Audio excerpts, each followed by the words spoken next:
Bon, vous le savez, la Hammer Film, une compagnie cinématographique de production implantée en Grande-Bretagne, a tenté, à la fin des années 1950, de relancer un certain nombre de mythes fantastiques littéraires comme Dracula ou Frankenstein, 20 ans après la réalisation des productions universales américaines. Et le projet initial de la Hammer était de réexploiter à l'écran l'imaginaire de Bram Stoker ou de Mary Shelley en y ajoutant la dimension chromatique qui devient essentielle et qui permet un certain nombre d'innovations formelles. Alors, les univers seront peut-être un peu moins gothiques, mais plus réalistes et plus abrupts aussi. Alors, sur la base du personnage de Frankenstein, il n'y aura pas moins de 6 volets interprétés par Peter Cushing et presque tous réalisés par Terence Fisher, à l'exception d'un. Ils sont pas tous complètement aboutis. Il y a quand même un certain nombre d'inégalités, il faut bien le reconnaître. Mais il y a eu une autre adaptation de la Hammer, mais j'en parlerai pas parce qu'elle est beaucoup trop éloignée de nos aspirations premières. Ce que je voulais dire aussi au préalable, c'est qu'on n'abordera pas les stratégies adaptatives. En tout cas, ça ne sera pas notre principal axe de réflexion. Mais notons quand même qu'il manque parfois du lien entre les différents volets. Alors, les deux premiers forment un ensemble cohérent, avec un certain nombre d'éléments de continuité, mais les choses se corsent à partir du troisième volet qui n'est pas réalisé par Fisher, mais par Freddie Francis. On ne sait pas si c'est pas vraiment une suite des deux premiers volets, c'est plutôt un remake du film de James Whale. Bon, c'est un petit peu confus. Fisher revient à la réalisation ensuite, et puis le quatrième volet semble être dans la continuité du troisième, mais il y a quand même un petit doute. Et le sixième est dans la continuité du quatrième. En tout cas, le retour de Frankenstein, le cinquième volet, est à part. Il forme une diégèse complètement autonome. Alors tout ça pour dire qu'il n'y a pas vraiment de fil conducteur dans l'univers frankensteinien proposé par la Hammer. Il n'y a pas vraiment de causalité d'un film sur l'autre, ou alors si peu. Mais tu sais, la thune vont de pair aussi avec les profondes ambivalences du protagoniste principal qui est quand même très éloigné, il faut bien le dire, du tiède et parfois dépassé chercheur interprété tel qu'il est interprété dans le diptyque James Whale. Frankenstein, tel qu'il est proposé par la Hammer, n'a plus grand-chose à voir non plus avec le héros dans le roman de Mary Shelley, où il admet parfois ses torts et se range finalement du côté de la morale. Alors désormais, ça sera un individu qui n'est ni fiable ni sociable, le tout dans une période victorienne où les individus, comme le précise Jean-Marie Sabatier, ne sont guère que des fantoches dont la consistance sert le jeu du mal. Cette société somnolente, acceptant sa misère comme son opulence, bercée dans son confort intellectuel, se laisse gangrener par le mal sans vouloir prendre conscience des origines de celui-ci. Et quand la science lui propose une solution, cette société se réfugie dans le rationalisme pour la réfuter. Donc l'objectif de la communication sera de revenir sur ce clivage entre science et rationalisme, mais aussi d'interroger les très grandes ambiguïtés entretenues au fil des différents volets qui visent à nourrir la complexité psychologique du personnage de Frankenstein qui évolue et qui parfois même se métamorphose d'un film sur l'autre dans cette saga. On peut se demander comment se manifestent ces disparités morales et si on trouve quand même une forme de constance sur le plan éthique. Et d'un point de vue méthodologique, j'ai essayé de récupérer des éléments, des détails significatifs issus des différents films et de soutenir aussi la comparaison parfois avec d'authentiques scientifiques pour s'apercevoir de quelques analogies troublantes qui tiennent surtout au fait qu'ils se soient retrouvés les uns comme les autres mis en beau de sociétés trop traditionnalistes finalement, sociétés qui refusent l'étonnement face aux nouvelles vérités, et comme le dit Schopenhauer, pour la vérité, un triomphe d'un instant sépare seul le long espace de temps où elle fut taxée de paradoxe, de l'autre moment où elle sera rabaissée au rang des banalités.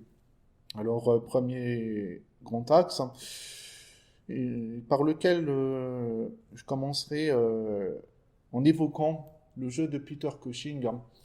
Il a un visage qui ne ressemble à aucun autre, avec des joues très creuses, un front imposant, un visage quand même assez fermé, un regard quand même glacial. Les gens de ma génération, quand ils pensent à lui, moi qui suis né dans les années 80, c'est pas forcément un Frankenstein, mais un intendant général de l'Étoile Noire dans le premier volet de Star Wars.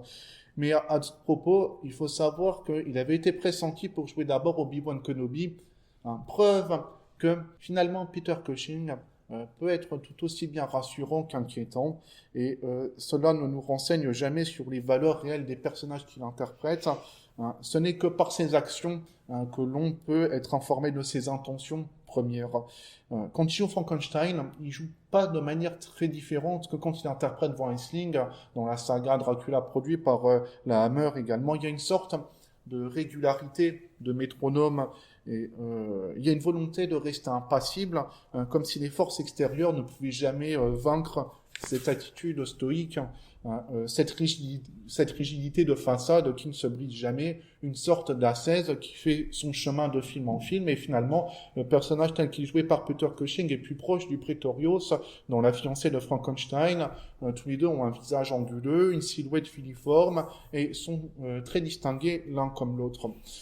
Les seuls moments où le visage de Cushing traduit l'angoisse ou la terreur, c'est face à l'imminence de la mort, mais quand il se laisse envahir par une peur soudaine, ce n'est pas par goût de la vie ou par appétence pour la vie, mais plutôt par crainte de ne pouvoir aller au bout de ses ambitions.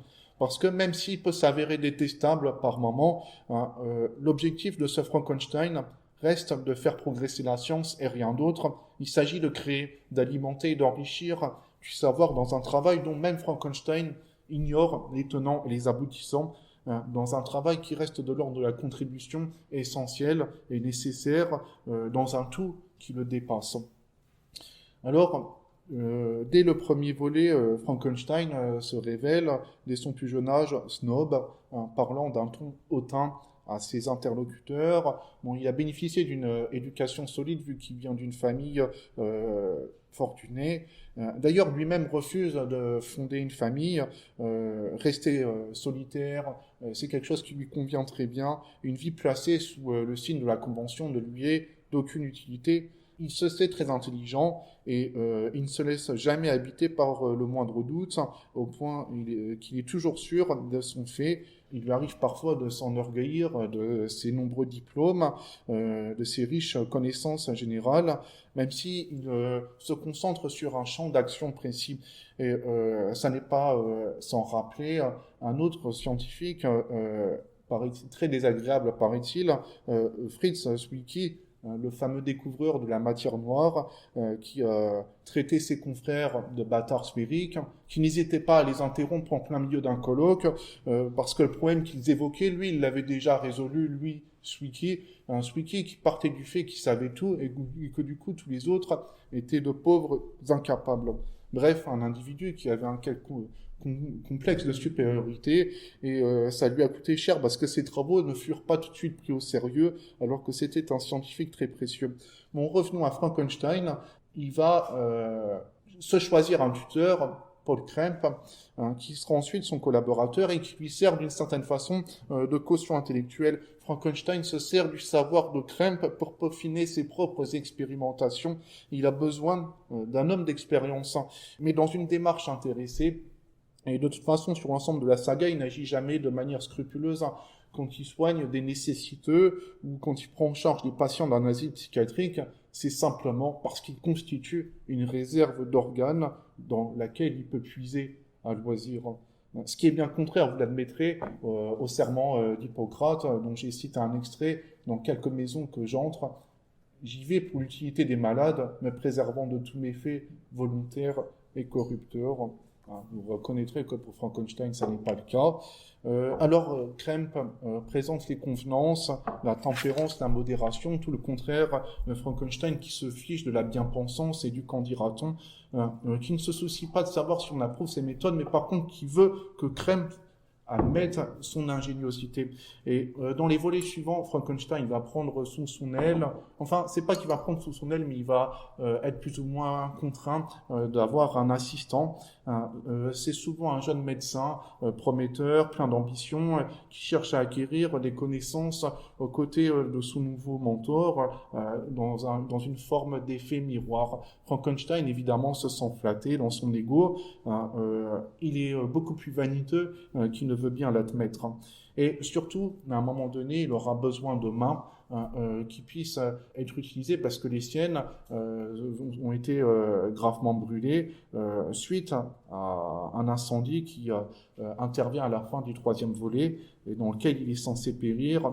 Incendie qui répète à la fin du cinquième volet. Mais bon, la hantise des chirurgiens, c'est de perdre les mains, puisque c'est leur outil de travail, de même que pour les musiciens, perdre l'oreille est quelque chose d'effrayant, puisque là, la créativité serait freinée, stoppée dans son élan, et réduite à un état de totale incapacité physique. Bon, le tout premier point de bascule qui implique une distance morale qui s'accroît entre le spectateur et le personnage quand Frankenstein tue un intellectuel sous couvert d'accident pour pouvoir prélever son cerveau et l'implanter sur sa créature. Et il refuse d'admettre sa culpabilité, estimant que son geste tient simplement du recyclage organique. Il n'aura pas mauvaise conscience et pour lui la déontologie amoindrit toute avancée. Il convient donc de s'en défaire et il brise toutes les digues morales sans jamais se laisser rebuter par la moindre limite, même si on est obligé d'admettre qu'il est un chirurgien brillant, efficace, qui sait comment guérir des corps malades mieux que personne, mais il s'est choisi un autre destin que celui de sauveur de l'humanité, lorgnant parfois du côté de la psychopathie, et c'est en ça qu'il fait preuve d'une certaine constance peut-être, par une méthode et un scientisme infaillible. Mais je passe rapidement au deuxième axe, où Frankenstein procède toujours selon plus ou moins un ben mode opératoire, comme le dit Gilles Menegaldo. Chez Fischer, l'expérience est dépourvue de cette dimension cosmique et sublime, avec un laboratoire prosaïque exhibant une variété d'appareils à produire et stocker l'électricité. Quant aux créatures, elles ne sont jamais que le faire-valoir du scientifique et apparaissent pour un résultat de laboratoire, certes prodigieux, mais également difforme. Alors Christopher Lee, qui apparaît dans le premier volet, n'est présent à l'écran que quelques minutes, et de même, dans les volets suivants, toutes les autres créatures n'occuperont jamais la figure centrale.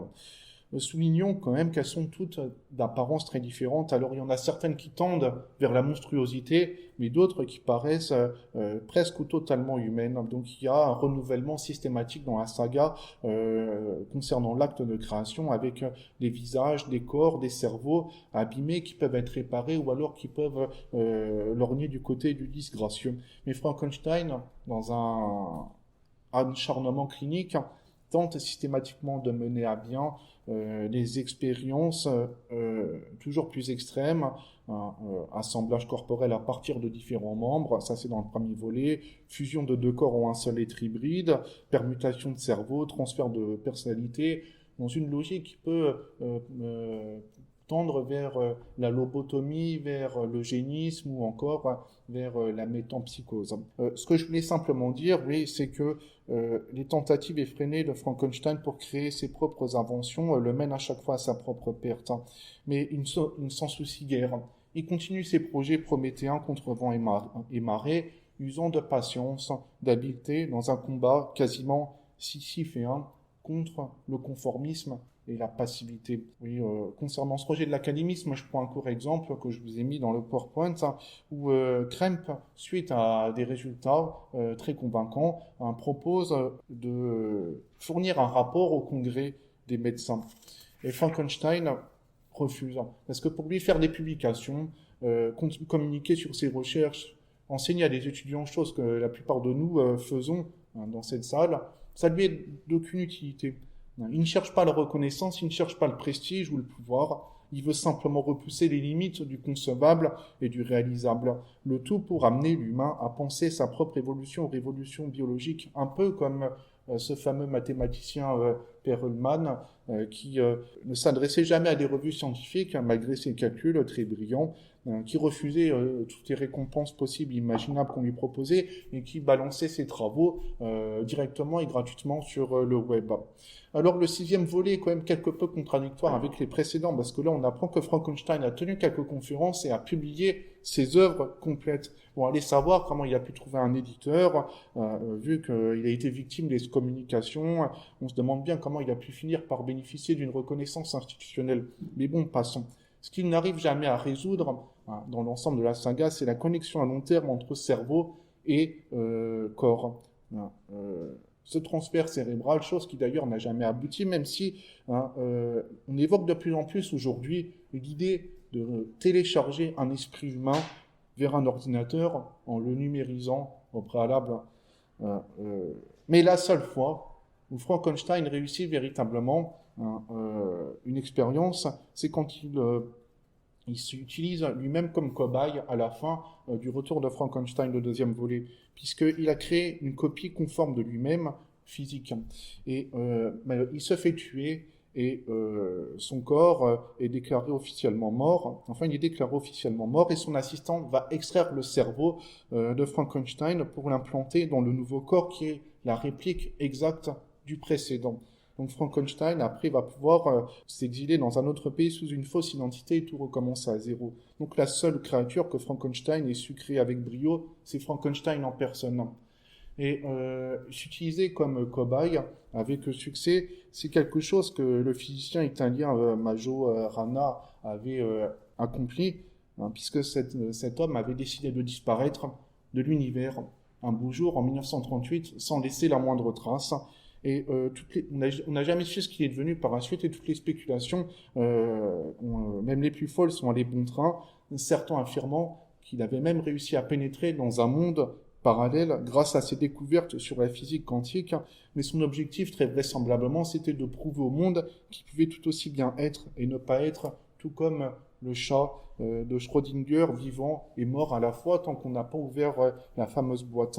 Donc personne ne peut attester de la découverte de Majorana comme celle de Frankenstein sur lui-même, puisque personne n'est là pour en témoigner. Bon, en dehors de cette exception, de toute façon, la situation tourne toujours court et le docteur est dans une incapacité à se hisser définitivement au rang de Dieu. Il est systématiquement remis à sa place, mais il a quand même une persévérance à toute épreuve et c'est sa plus grande qualité. Comme le dit Menegaldo, la transgression répétée, totalement revendiquée, et devient une obsession face à laquelle plus rien ne compte. Frankenstein déteste l'inactivité, il ne se repose jamais sur ses lauriers, il peut observer des rythmes intenses de travail pendant plusieurs mois consécutifs. Il le dit lui-même que c'est un homme très occupé, un peu comme Jean-Paul Sartre qui, paraît-il, ne quittait jamais son bureau de travail. Voilà, Frankenstein ne se ménage pas, il refuse l'immobilisme, mais ce qui finit par avoir raison de lui, alors c'est soit la réalité scientifique sur laquelle il bute, mais parfois aussi la vindicte populaire, ou les corps institutionnels, nous allons parler maintenant rapidement dans le troisième axe, on peut se demander s'il est coupable d'avoir eu raison trop tôt. Comme le dit Laurent Lemire dans ce passionnant ouvrage, avoir raison trop tôt, c'est une lourde charge pour la plupart de ceux qui en firent les frais. C'est se donner des verges pour se faire battre. C'est quelquefois risquer sa vie. C'est sûrement être ignoré. On peut se rappeler aussi l'exemple du célèbre anatomiste André Vessal, l'un des premiers médecins à avoir procédé à des dissections et qui subit de nombreuses critiques, comme Frankenstein, de la part de l'Église, ainsi que des tentatives de condamnation pour hérésie. Mais lui-même n'a rien fait pour apaiser les tensions, il refusait d'être consensuel, il refusait le moindre compromis, et il a fini par se faire accuser d'avoir disséqué une femme de la haute aristocratie qui n'était pas tout à fait morte, paraît-il, lors de la dissection. Et on peut parler aussi du cas de Léonard de Vinci qui aurait disséqué une trentaine de cadavres en bravant ainsi les interdits religieux de l'époque, mais il était trop reconnu pour être inquiété d'une quelconque manière, Léonard de Vinci. Bon, alors je passe au troisième axe avant de conclure.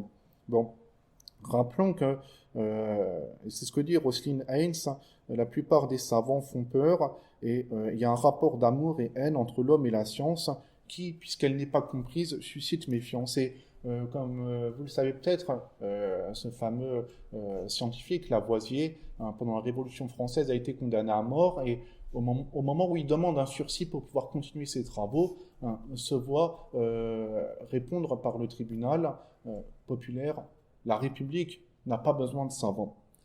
Voilà. Frankenstein semble incarner le dernier degré de créativité sans cesse contingentée. Ses semblables ne le comprennent pas. Il est indésirable et toute l'Europe connaît son nom, mais en tremble de terreur. Il y a même un personnage antagonique qui, à un moment donné, lui dira: Je croyais le monde débarrassé de vous.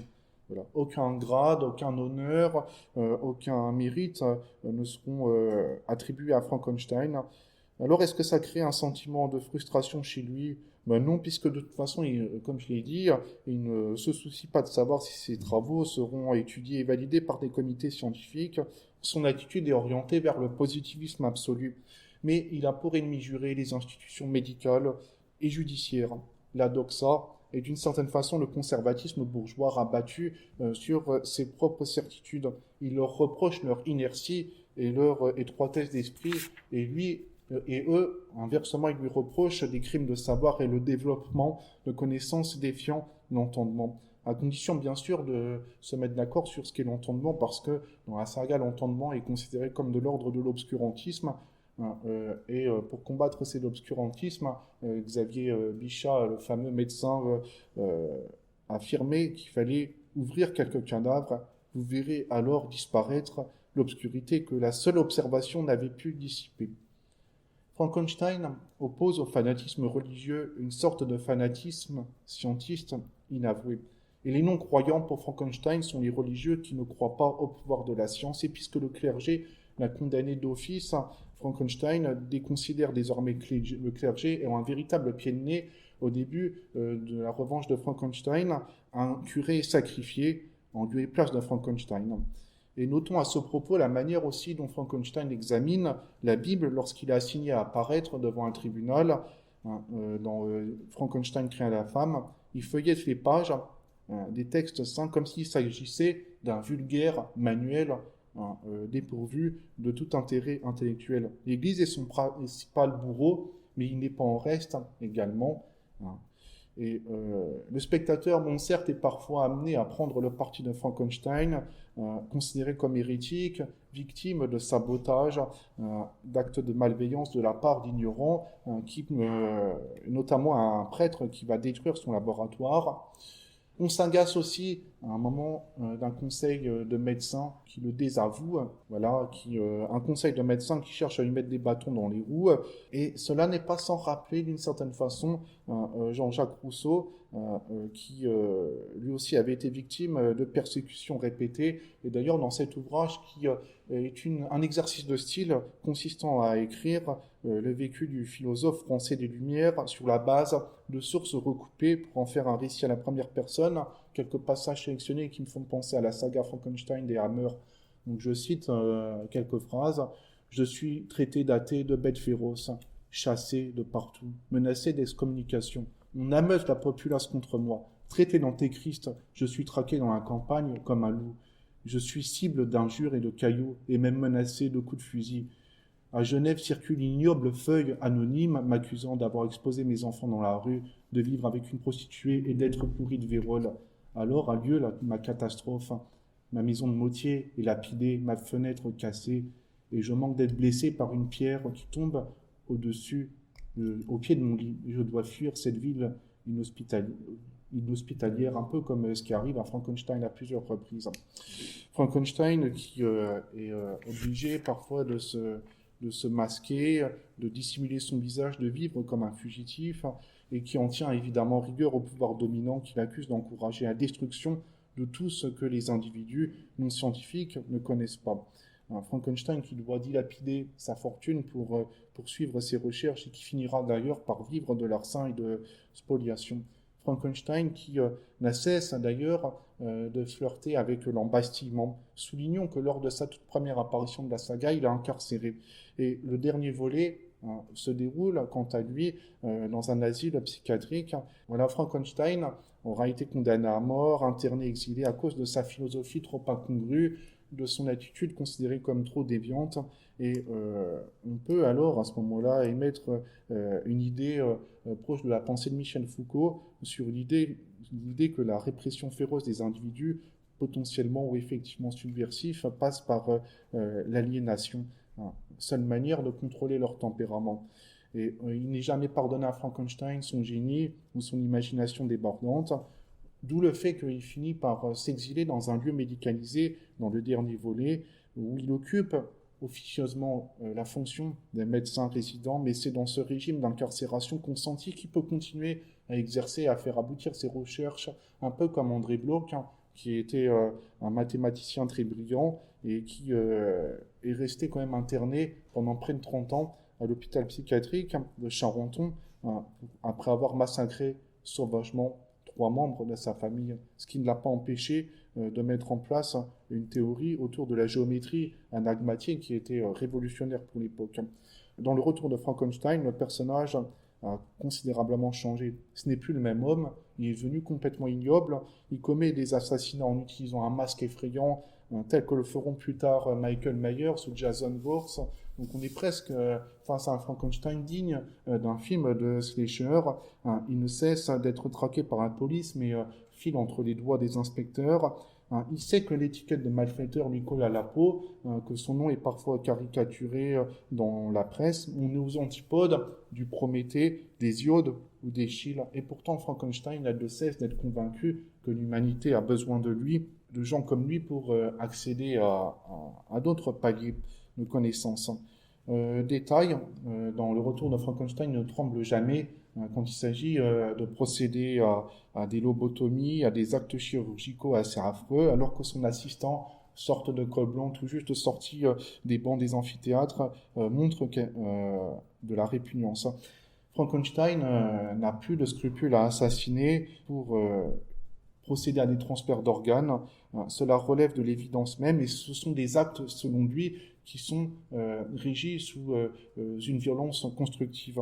Pourtant, science sans conscience n'est que ruine de l'âme, disait Rabelais. Et Frankenstein, justement, c'est ce que dit Terence Fisher, a un idéal qui est finalement sa seule excuse. Alors, ça lui justifierait, selon Fisher, qu'il puisse couper des bras ou d'utiliser les yeux de quelqu'un, puisque la fin justifie les moyens. Mais toujours est-il que dans le retour de Frankenstein, et je passerai ensuite à la conclusion, il y a un renversement complet des valeurs. Le personnage est devenu persécuteur après avoir été persécuté. Mais son erreur, c'est d'avoir cru que les gens ne tenteraient pas d'échapper à son influence. Il est convaincu de les avoir définitivement soumis, mais il oublie la capacité de rébellion des individus contre leurs propres conditions coercitives. Et je pense que là, il y a une erreur de jugement psychologique. Et la psychologie, c'est une dimension qu'il a beaucoup trop sous-estimée. Et il aura peut-être manqué à Frankenstein des apports théoriques et éclairants qu'aurait pu lui apporter un Freud s'ils avaient été contemporains. Alors, en conclusion, rapidement, bon, on peut se demander si ce Frankenstein-là est fou, réellement fou. Bon, démiurge, assurément misanthrope, très certainement, mais fou. Je cite Laurent Lénire dans un autre ouvrage qu'il a publié où il explique qu'un savant fou est à la science ce que le corrompu est au droit, une sorte de dévoiement, un cruel dérapage, un mal inévitable. C'est dans les disciplines les plus ordonnées qu'on trouve les individus les plus tordus, car la méthode ne s'oppose pas au désordre. Mais ce que fait Frankenstein s'inspire quand même de travaux en galvanisme et en électrobiologie, suivant un raisonnement très rigoureux et contrairement à d'autres savants authentiques, des médecins soviétiques par exemple qui dans les années 50 ou 60 avaient tenté de greffer une deuxième tête à un chien ou alors de créer un hybride singe humain en inséminant avec du sperme humain des guenons ou en inséminant des femmes volontaires avec du sperme d'orang-outan ou enfin dans le concept du cut-up où il s'agirait de mettre par exemple un pied à la place de la main ou alors une main à la place de la tête. Et ça n'a jamais encore été testé sur des humains, mais on peut lire l'ouvrage d'Alex Boès, ou alors, si vous avez le cœur bien accroché, ce film d'horreur qui s'appelle The Human Centipede. Mais bon, je préfère dire que c'est pas conseillé à tout le monde. Bon, on peut reprocher à Frankenstein beaucoup de choses, mais sans doute pas sa folie. Hein, comme le rappelle Claude Aziza, les savants fous, ce sont des êtres dont on comprend finalement si peu la conduite, hein, et on ne leur trouve aucune place dans la société des hommes, hein, puisque leur conduite est faite d'orgueil et de démesure. Mais ils ont péché et les humains se satisfassent du fait que les dieux jaloux ne leur pardonnent finalement pas. Alors, il y aurait des interrogations à poursuivre sur la recherche scientifique en général à l'aune de cette saga. Qu'est-ce qui permet de définir la frontière entre le moral et l'immoral? Quelles sont les limites éthiques à la créativité humaine? Au nom de quoi, finalement, ne pourrait-on pas s'aventurer dans certains domaines considérés comme étant inviolables? Et là, Dominique Lecourt esquisse une réponse, hein, à savoir qu'il serait grand temps que les dogmes des théologiens et les désormais incertaines certitudes des médecins, hein, qu'on s'en débarrasse et que nous réouvrions ce que les philosophes ont appelé la question éthique, non point comment vivre pour conjurer le mal radical, mais que vivre pour développer au mieux les potentialités de la condition humaine. Or, Marie Shelley, dans sa préface, avait bien affirmé que aussi le docteur Darwin et quelques physiologues allemands ont considéré comme possible le sujet de cette fiction. Et le mythe de Frankenstein trouve systématiquement ses résonances dans les divers débats, que ce soit autour du clonage humain, auparavant autour du don d'organes ou de la chirurgie esthétique et réparatrice. Et pour terminer, je faisais une recherche tout récemment et je suis tombé sur cet article paru dans le journal de Montréal, dans le labo d'un docteur Frankenstein. Et là, il s'agit non pas d'un recyclage biologique, mais d'un recyclage électronique. Ben, nous attendons toujours le moment où les expérimentations de Frankenstein quitteront la fiction pour aboutir enfin dans le vif de la réalité, même si ça a pu être déjà en partie le cas. Voilà, je vous remercie.